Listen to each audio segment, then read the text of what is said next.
தேசிய விருது பெற்ற இசையமைப்பாளர் டி இமான் இதுவரை சம்பாதித்தது என்ன, எவ்வளவு சொத்து வைத்திருக்கிறார், படத்துக்கு எவ்வளவு சம்பளம் வாங்குகிறார் என்பது போன்ற விஷயங்களை பற்றி தான் இந்த வீடியோ பதிவிலே பார்க்க போகிறோம். இமானுவேல் வசந்த் தினகரன் என்பதுதான் இவரது உண்மையான பெயர். சினிமாவுக்காக இமான் என்று மாற்றிக்கொண்டார். ரெஸ்டாரண்ட்களிலே கிட்டார் வாசிப்பவராக இருந்தவர். பின்பு இன்று தமிழ் சினிமாவினுடைய டாப் ஸ்டார் தளபதி விஜயின் தமிழன் என்ற திரைப்படத்துக்கு இசையமைத்ததன் மூலமாக சினிமாவுக்குள்ளே கால் பதிக்கிறார். இந்த படத்தினுடைய பாடல்கள் எல்லாம் சூப்பர் ஹிட். இதற்கு பிறகு அடுத்த லெவலுக்கே உயர்ந்து விட்டார் இமான். சூப்பர் ஸ்டாரில் இருந்து தளபதி ஈராக அனைத்து முன்னணி நடிகர்களின் திரைப்படங்களுக்கும் இசையமைத்தவர். இதுவரை 100க்கும் மேற்பட்ட திரைப்படங்களுக்கும் இசையமைத்திருக்கிறார். தல அஜித்தினுடைய விஸ்வாசம் படத்தில் தான் இவருக்கு சிறந்த இசையமைப்பாளருக்கான தேசிய விருது கிடைக்கப்பெற்றது. இவரை சினிமாவில் எல்லோரும் பட்ஜெட் ஃப்ரெண்ட்லி இசையமைப்பாளர் என்று சொல்வார்கள். காரணம், தயாரிப்பாளர்களினுடைய நிலையை அறிந்து அதற்கேற்றது போல்தான் சம்பளம் வாங்குவார். இவரது வாழ்க்கை, அதாவது குடும்ப வாழ்க்கை கொஞ்சம் அப்படிப்படித்தான். இதை பற்றி நிறைய விஷயங்கள் உங்களுக்கு ஏற்கனவே தெரிந்திருக்கும். முதல் மனைவியை கடந்த சில வருடங்களுக்கு முதல் விவாகரத்து செய்துவிட்டு இன்னொரு பெண்ணை திருமணம் செய்து கொண்டார்.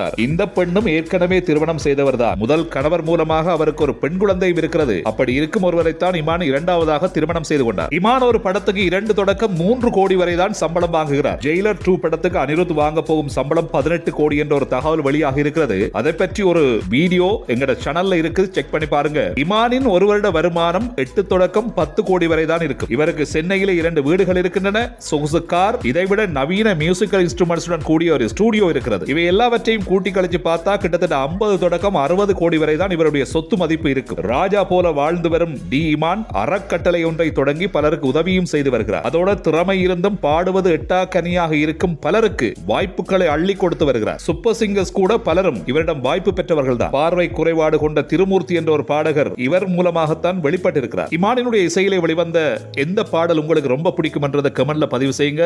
இந்த வீடியோ பதிவு பற்றி உங்களுடைய கருத்துக்களையும் பதிவு செய்யுங்க. வீடியோ பதிவு பிடிச்சிருந்தா லைக் பண்ணுங்க, சப்ஸ்கிரைப் பண்ணி சப்போர்ட் பண்ணுங்க. மற்றும் ஒரு வீடியோவில் சந்திக்கலாம். நன்றி, வணக்கம்.